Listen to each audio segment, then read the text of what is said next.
नमस्कार, आप देख रहे हैं देश की बात। मैं हूं नगमा। महाराष्ट्र के मुख्यमंत्री उद्धव ठाकरे ने कहा है कि अगर राज्य के हालात सुधरे नहीं तो पूरे राज्य में एक बार फिर से लॉकडाउन लगाना पड़ेगा। अब ये लोगों को तय करना है कि वो लॉकडाउन चाहते हैं या फिर कड़ाई से मास्क और सोशल डिस्टेंसिंग का पालन कर कोरोना को काबू करना चाहते हैं। फिलहाल महाराष्ट्र में लॉकडाउन तो नहीं लगाया गया है, लेकिन सभी तरह के सामाजिक, धार्मिक और राजनीतिक कार्यक्रमों पर रोक लगा दी गई है।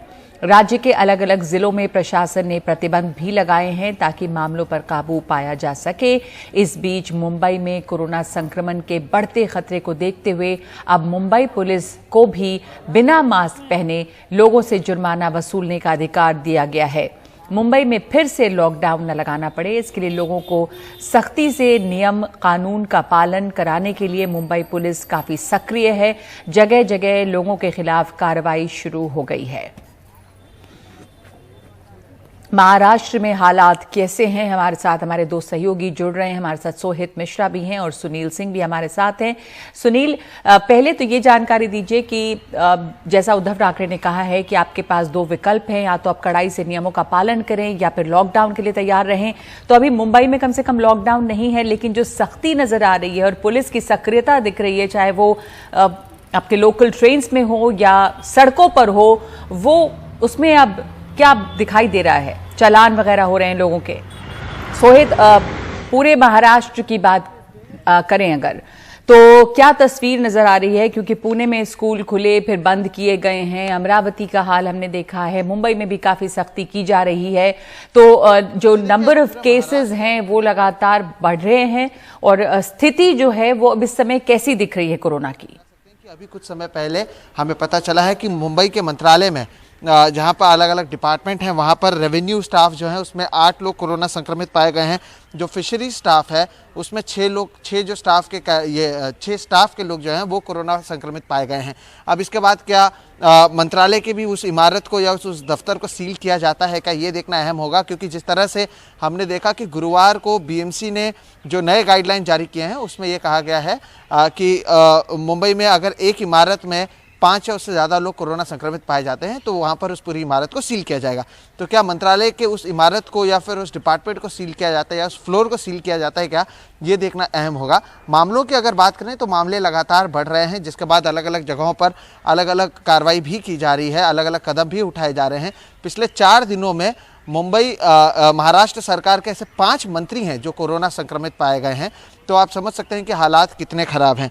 हालांकि अगर मैं आपको बताने की कोशिश करूँ दर्शकों को कि अब इसके बाद महाराष्ट्र सरकार ने जो अपने मंत्रियों उनके साथ बैठक की, उसके बाद अलग अलग डिस्ट्रिक्ट के जो कलेक्टर्स हैं उन्हें ये कहीं ना कहीं ताकत दिया है, उन्हें अधिकार दिया है कि आप अपने अनुसार कार्रवाई करें, अपने अनुसार कदम उठाएं और मामले कम करें। और उसी को देखते हुए अलग अलग जगहों पर अलग अलग कदम उठाए जा रहे हैं। अमरावती की अगर बात करें, जहां पर अभी हाल ही में सबसे ज़्यादा मामले अगर महाराष्ट्र में कहीं से आ रहे हैं तो वो अमरावती से आ रहे हैं। तो अमरावती में आज रात 8 बजे से लॉकडाउन का ऐलान किया गया है, जो 28 फरवरी के शाम तक चलेगा।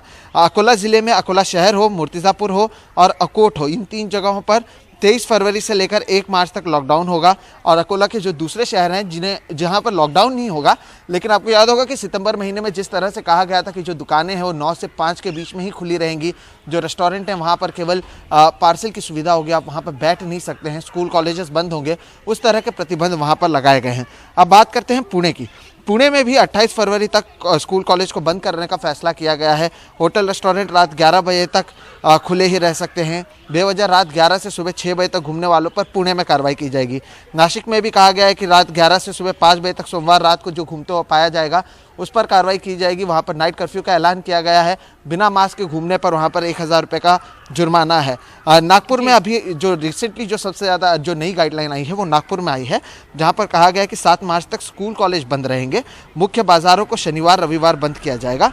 जो मंगल कार्यालय हो, सामाजिक राजनीतिक धार्मिक कार्यक्रम हो, उस पर 7 मार्च तक पाबंदी है। तो कहीं ना कहीं आप समझ सकते हैं कि अलग अलग जगहों पर अलग अलग कदम उठाए जा रहे हैं, लेकिन क्या ये काफी है? अलग अलग जगहों पर अलग अलग कदम उठाए जा रहे हैं। सुनील भी हमारे साथ जुड़ रहे हैं। सोहित, एक सेकंड सोहित, अलग अलग जगहों पर अलग अलग जो एहतियात है वो आपने जानकारी दी है। मुंबई की अगर हम खास बात करें और यहाँ पर किस तरह की सख्ती अब नजर आ रही है, सुनील हमारे साथ जुड़े हुए हैं। सुनील, अमरावती को देखा, पुणे को हमने देखा है, तमाम केसेस वहां पर से आ रहे हैं और नए लॉकडाउन, नए वहां पर जो स्टैंडर्ड ऑपरेटिंग प्रोसीजर्स हैं, दिशा निर्देश हैं, वो जारी किए जा रहे हैं। मुंबई की स्थिति, सड़कों पर क्या हाल है? पुलिस काफी सक्रिय यहाँ नजर आ रही है। जो मास्क पहनकर लोग नहीं निकल रहे हैं, सोशल डिस्टेंसिंग नहीं रख रहे हैं, उनके खिलाफ कार्रवाई हो रही है। जी बिल्कुल, हम पिछले एक सप्ताह का आंकड़ा देखें तो जो आंकड़े मुंबई में कोरोना संक्रमण के 300 साढ़े 300 के करीब पहुंचे थे, अब वो बढ़कर 900 पार कर चुके हैं। और स्वाभाविक तौर पर जिस तरह से हम देखें तो बहुत से लोग अभी भी ऐसे हैं जो कि मास्क ठीक से नहीं पहन रहे हैं या फिर सोशल डिस्टेंसिंग का पालन नहीं कर रहे हैं। खास करके जो राजनीतिक आंदोलन तो हो ही रहे थे, सामाजिक कार्यक्रमों में भी, धार्मिक आयोजनों में भी, और जो शादी ब्याह हो रहे हैं वहाँ पे भी भीड़ ज़्यादा दिखाई पड़ रही है। और यहाँ तक कि खुले में बाजारों में भी लोग बड़ी संख्या में जा रहे हैं लेकिन मास्क नहीं पहन रहे। यही वजह है कि अब वो सख्ती ज़्यादा बरतने की कोशिश की गई है और इसीलिए पुलिस को अधिकार दे दिया गया है कि अब वो भी जो है कि बिना मास्क पहने लोगों के खिलाफ कार्रवाई कर सकते हैं। अकेले अगर हम इस जोन 11 की बात करें, जो कि बोरीवली से मालाड तक का इलाका है, वहाँ पर एक दिन में 1000 के करीब ऐसे लोग पकड़े पर जुर्माना किया पुलिस ने जो कि मास्क नहीं पहन रहे थे। आज पूरे शहर में अलग अलग जगहों पर नाकेबंदी लगाई गई है, लोगों को जगह जगह पर ऐसे लोगों पर नजर रखी जा रही है और उनको जो भी बिना ऐसे दिख रहे, बिना मास्क पहने, उनके खिलाफ कार्रवाई की जा रही है क्योंकि पुलिस को अधिकार दे दिया गया है। और जिस तरह से मुख्यमंत्री उद्धव ठाकरे ने कल साफ शब्दों में कहा था कि अगर लॉकडाउन चाहिए तो मास्क नहीं चाहिए तो मास्क पहनिए, और जिसको लॉकडाउन चाहिए होगा वो मास्क नहीं पहनेगा। लेकिन उनका इशारा साफ था कि आप मास्क पहनिए तभी लॉकडाउन से बच सकते हैं, वरना फिर से एक बार लॉकडाउन लागू होगा और लॉकडाउन लागू होगा तो उसकी तकलीफ जो है वो आम जनता को ही सबसे ज़्यादा होती है। सबसे ज़्यादा कोई भुगतता है तो आम जनता ही भुगतती है। इसीलिए अपनी जिम्मेदारी समझकर लोगों ने उसका पालन करना चाहिए और मास्क पहने। लेकिन आज सुबह से मैं देख रहा हूँ, मैं कई बाजारों में भी गया, कई जगहों पर गया, पुलिस की कार्रवाई के साथ भी था, तो अभी भी बहुत से ऐसे लोग हैं जो कि मास्क ठीक से नहीं पहन रहे या बिल्कुल नहीं पहन रहे और वो उनको समझाने पर वो मानते भी नहीं। उनका कहना है कि क्या होता है मास्क पहनने से। हालांकि लॉकडाउन किसी को नहीं चाहिए, ये सबका कहना है, लेकिन जब तक अपनी जिम्मेदारी भी लोग खुद नहीं समझेंगे तब तक बहुत मुश्किल है। और यही वजह है कि उनकी जिम्मेदारी का एहसास कराने के लिए अब पुलिस को इस मुहिम के साथ जोड़ा गया है और लगातार कार्रवाइयां दिन भर चल रही हैं। जी, धन्यवाद आपका सुनील और धन्यवाद आपका सोहित। महाराष्ट्र में इस समय चिंता की स्थिति है। कई जिलों में, खास करके अमरावती, पुणे, अकोला, इन जगहों से मामले सामने आ रहे हैं कोरोना के। महाराष्ट्र और केरल में कोरोना के मामलों में जो तेजी देखी जा रही है, उसे देखते हुए कर्नाटक की इन राज्यों से जो लगने वाली सीमा है उसे सील कर दिया गया है और बगैर नेगेटिव RT-PCR टेस्ट रिपोर्ट के कर्नाटक की सीमा में आने की इजाजत नहीं दी जा रही है। बेंगलुरु में भी चेतावनी दी गई है कि लोग सोशल डिस्टेंसिंग का पालन करें, मास्क नहीं पहनेंगे तो फिर लॉकडाउन के लिए तैयार रहें। पुलिस और महानगर पालिका के मार्शल्स लोगों को समझा कर परेशान हैं कि वो मास्क पहने और सोशल डिस्टेंसिंग का पालन करें, लेकिन सुनने को कोई तैयार नहीं। कोरोना के रोकथाम के लिए सरकार की कोशिशें अपनी जगह है, लेकिन लोगों की बेरुखी अपनी जगह। सिर्फ बेंगलुरु में ही नहीं बल्कि राज्य के किसी भी इलाके में जाए, वहाँ के बाजार में कुछ ऐसे ही हालात आपको देखने को मिलेंगे जैसे कोरोना पूरी तरह से खत्म हो गया हो।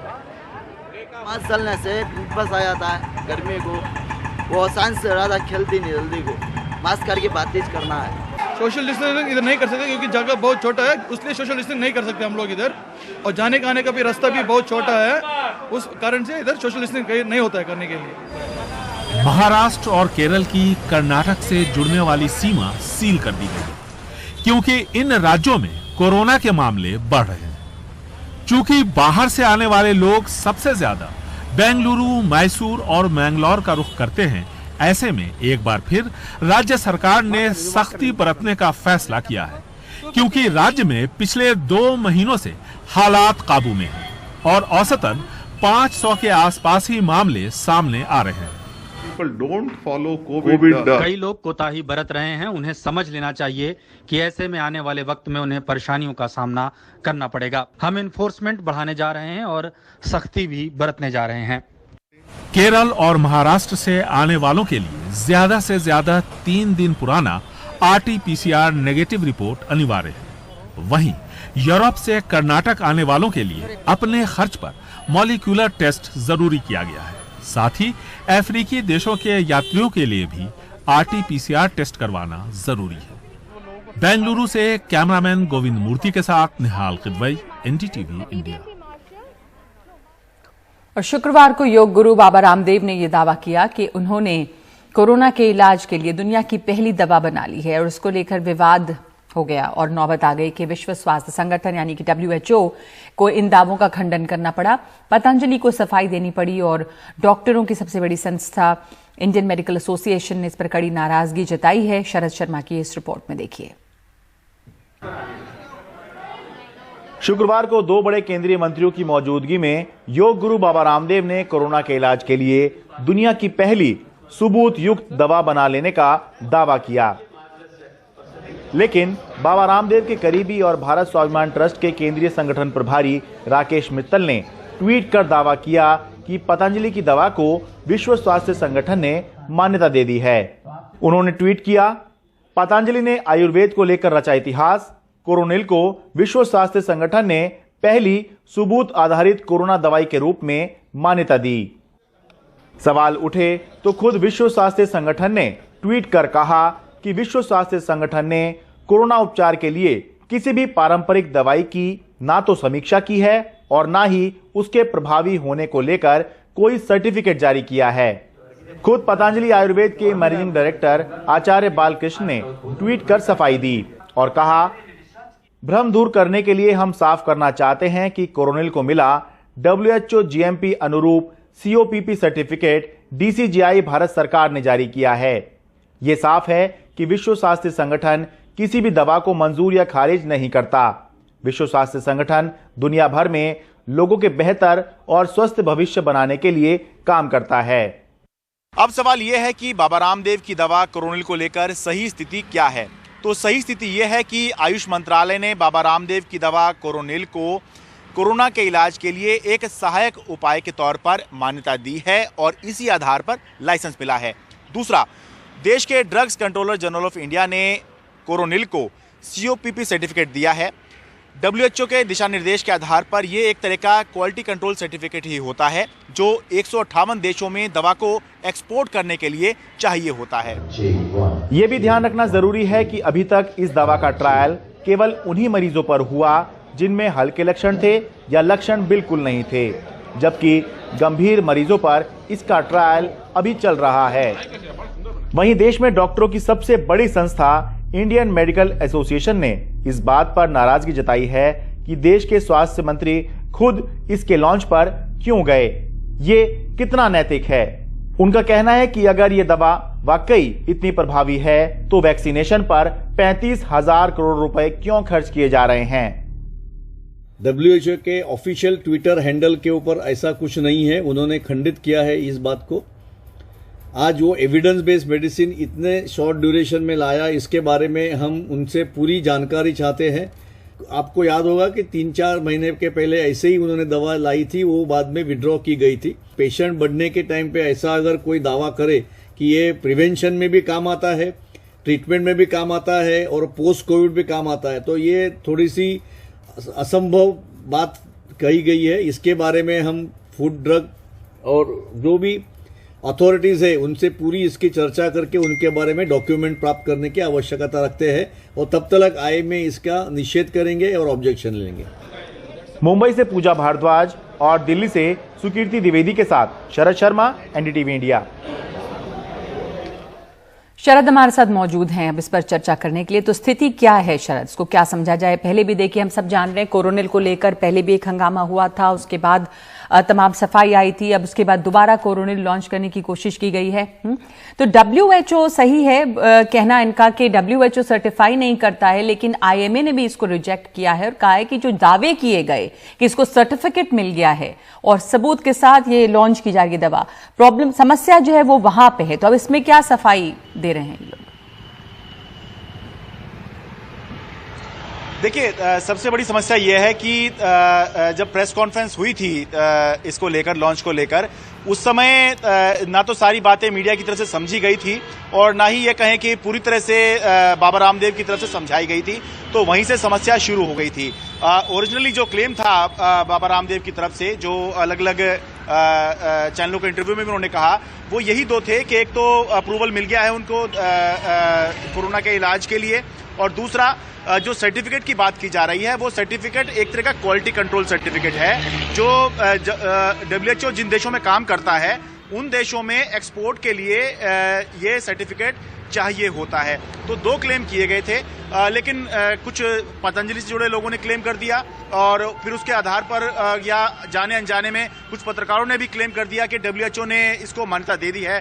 तो उस वजह से समस्या आई और इसी वजह से अभी तक भी ये कहना होगा कि लोगों में इस बात की जानकारी का अभाव है कि असल में कोरोना को लेकर पतंजलि क्लेम क्या कर रहा है और असल स्थिति क्या है। असल स्थिति यही है कि पतंजलि ने जो दवाई बनाई है उसको पहले इम्यूनोबस्टर यानी कि प्रतिरोधक क्षमता बढ़ाने वाली दवाई के तौर पर माना गया था। अब इस दवाई को कोरोना के उपचार में सहायक उपाय माना गया है, यानी कि बहुत सारे जो उपाय बताए गए हैं उनमें से एक उपाय जो है ये भी हो सकता है कि ये दवा दे दी जाए। लेकिन अभी तक जो ट्रायल हुआ है नगमा वो केवल हल्के लक्षण वाले या बिना लक्षण वाले मरीजों पर हुआ है। तो इसी आधार पर जो है सभी लोगों को ध्यान में रखकर चलना चाहिए कि क्योंकि अभी रिसर्च चल रही है, अभी कोई भी ना तो वैक्सीन कोई पुख्ता है ना ही कोई दवाई कोई पुख्ता है। वैक्सीन को लेकर भी रिसर्च चल रही है, बड़ी इमरजेंसी आधार पर उसका अप्रूवल दे दिया गया है, टीके लग रहे हैं, लेकिन रिसर्च चल रही है, ट्रायल अभी भी चल रहे हैं। ठीक इसी तरह जो कोरोना की जो दवाई पतंजलि ने बनाई है जिसको वो कह रहे हैं कि दवाई है ये दुनिया की पहली है, इसको लेकर भी अभी रिसर्च चल रहे हैं और जो गंभीर मरीज हैं इनके ऊपर जो है अभी रिसर्च चल रही है। तो क्योंकि जानकारी का अभाव था, लोगों ने ठीक से समझी नहीं, इस वजह से भी जाने में या फिर अनजाने में ये सब भ्रम की स्थिति पैदा हुई है। बिल्कुल। तो बहुत बहुत धन्यवाद शरद ये समझाने के लिए कि समस्या शुरुआत कहां से समस्या की हुई और दावा कर दिया गया कि जितनी भी कोरोना की दवाएं अभी दी जा रही हैं उनमें से एक कोरोनल भी हो सकता है, जबकि इसको इम्यूनिटी बूस्टर के तौर पे पहले अगर रखा गया था तो उसमें समस्या नहीं थी। लेकिन ये जो दावा किया गया कि WHO ने इसे सर्टिफाई कर दिया है या IMA की तरफ से अप्रूवल मिल गया है, इसको लेकर उलझन शुरू हुई और अब ये मंत्रियों के सामने हुआ था। इससे सवाल उठाया जा रहा है कि क्या ये अनैतिक नहीं है कि एक स्वास्थ्य मंत्री के सामने इस तरह के दावे किए गए। इस पर पतंजलि अब सफाई भी दे रही है। और इस वक्त देश की बात में एक ब्रेक ले रहे हैं। ब्रेक के बाद क्यों परेशान हैं मंडी जाने वाले किसान।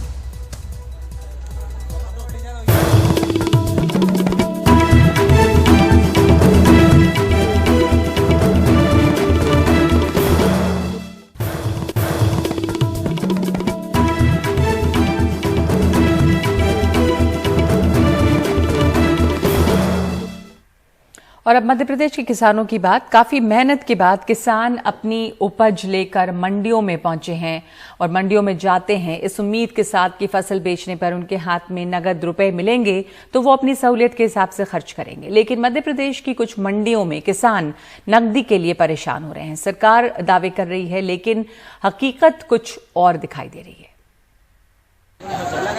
35 साल के मुकेश ने आगर मालवा के मंगवलिया गांव में 25 बीघा जमीन पर करीब 40,000 रुपए खर्च कर मसूर की खेती की। अपनी उपज बेचने मंडी आए, लेकिन मंडी सेक्रेटरी के एक आदेश ने मुकेश को दिक्कत में डाल दिया है, क्योंकि भुगतान के लिए मुकेश को बैंक पासबुक और आधार कार्ड लाना था। बताया गया कि बैंक में नकदी की कमी के चलते व्यापारी डिजिटल पेमेंट करेंगे। आज नकद मिल जाएगा तो अपन कोई भी काम कर सकता है, किसी को ब्याज नहीं लगेगा, किसी को कुछ नहीं होएगा, देखिए ना, वो सामान लेके चल जाएंगे। अब हम बैंक के चक्कर काटेंगे तो कहते हैं आज तो लिंक खराब है, आज वो खराब है, तो क्या दिक्कत आएगी ना। वो देखिए ना, पेमेंट के लिए कम भाव को बेचने पड़ रही और अपन को नकद काम हो जाएगा तो दिक्कत नहीं आएगी। इसी जिले के बड़गांव कलसिया के सुरेश सिंह की भी यही कहानी है। सुरेश कहते हैं नकद डिजिटल भुगतान से उनको दिक्कतें होंगी, बैंक की लाइन में लगना होगा और अपनी जरूरतें वक्त पर पूरी नहीं कर पाएंगे।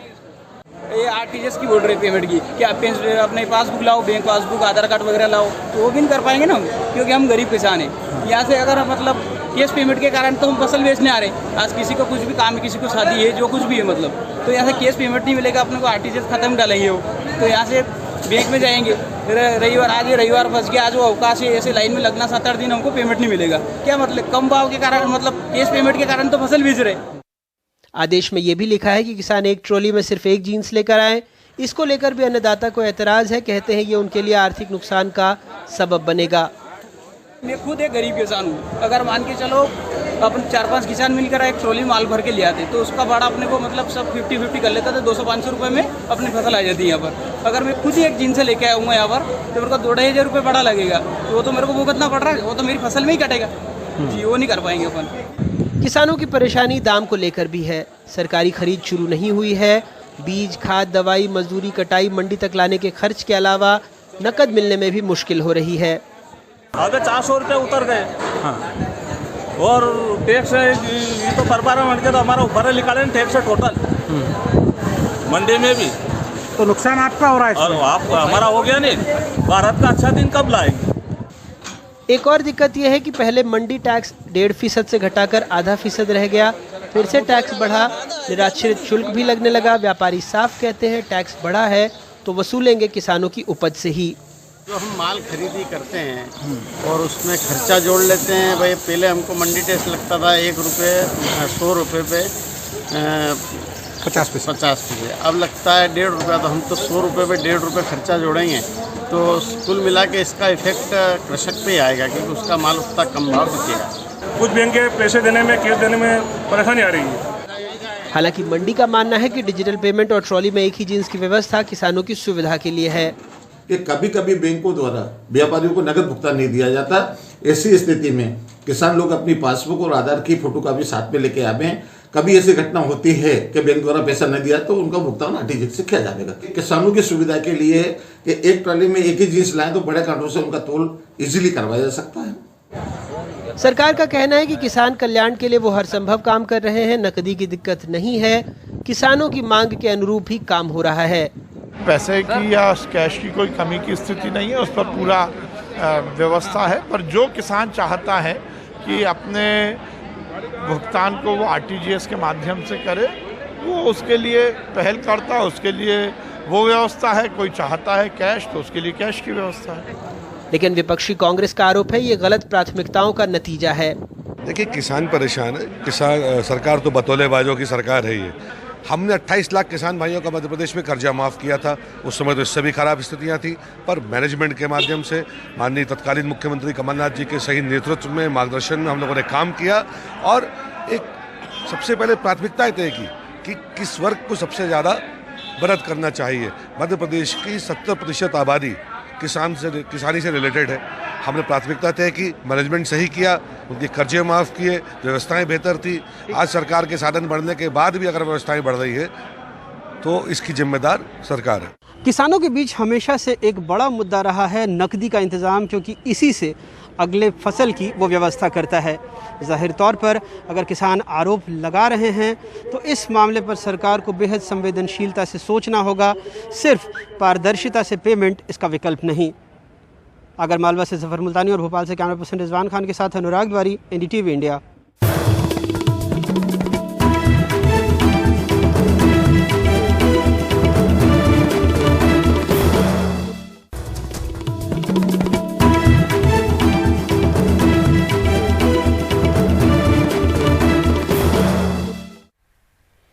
बिहार के पटना में आरजेडी नेता तेजस्वी यादव ने कृषि कानून के खिलाफ प्रदर्शन कर रहे किसानों के समर्थन में ट्रैक्टर की सवारी की। आज तेजस्वी यादव अपने घर से विधानसभा तक ट्रैक्टर की सवारी कर पहुंचे। तेजस्वी यादव ने खुद ट्रैक्टर चलाया। उनका कहना है कि सरकार किसानों की नहीं सुन रही और ये सरकार का तानाशाही रवैया दिखाता है। साथ ही तेजस्वी यादव ने कहा कि पेट्रोल डीजल के दाम बढ़ रहे हैं, लेकिन सरकार ने उस पर भी चुप्पी साध रखी है। आप नीतीश कुमार क्या करेंगे अगर पेट्रोल डीजल का दाम बढ़ रहा है? नहीं, आप देखिए ना, पेट्रोल डीजल का जो दाम है वो चुप्पी अपनी क्यों साधे हुए हैं? उनको इस पर ध्यान देना चाहिए। खास तौर पे जो एपीएमसी कानून है उसके फायदे तो गिनाएं कि जो बाजार समितियां जो खत्म की उन्होंने, जो मंडी व्यवस्था जो खत्म की, उससे क्या फायदा हुआ बिहार को? सिर्फ और सिर्फ नुकसान नजर आता है। और किसान बड़ी संख्या में जो शहीद हुए, दो टिप्पणी भी जो है मुख्यमंत्री ने नहीं की। देश भर से आए सैकड़ों नौजवानों ने दिल्ली के जंतर मंतर पर प्रदर्शन किया है। उनका कहना है कि 2018 में एसएससी जीडी पद के लिए पहले 54,953 पद निकाले गए थे और बाद में 2019 में 4,000 पद बढ़ाए गए। इसके बाद 2020 में 2,000 पद और बढ़ाए गए, यानी कुल 60,210 पदों के लिए वैकेंसी निकाली गई। जगह खाली है। इनका आरोप है कि इस साल 54,960 को ही नियुक्ति पत्र दिया गया है, जबकि 1,09,552 कैंडिडेट लिखित, मेडिकल और फिजिकल तौर पर सही पाए गए। इसमें भी सरकार ने करीब 5000 पोस्ट खाली रख ली है। सरकार ने मार्च महीने में ऐसी ही नई पोस्ट के लिए अप्लाई करने को कहा है। इनकी मांग है कि जो 1,09,000 नौजवान फिट पाए गए हैं उन सबको ज्वाइनिंग लेटर दिया जाना चाहिए। इसकी वजह ये बताई जा रही है कि इस दौरान बहुत से लोग नौकरी की उम्र पार कर चुके हैं और अब इनके पास कोई दूसरा रास्ता नहीं बचा। गृह राज्य मंत्री ने पिछले साल सितंबर में संसद में बताया था कि 1 लाख पद केंद्रीय पुलिस बलों में खाली पड़े हुए हैं।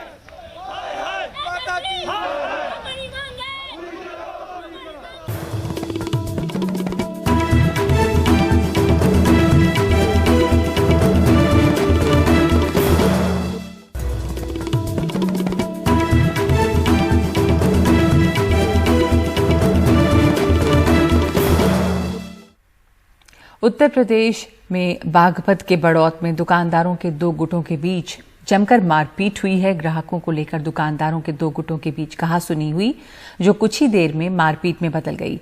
पुलिस ने इस मामले में 8 लोगों को गिरफ्तार किया है।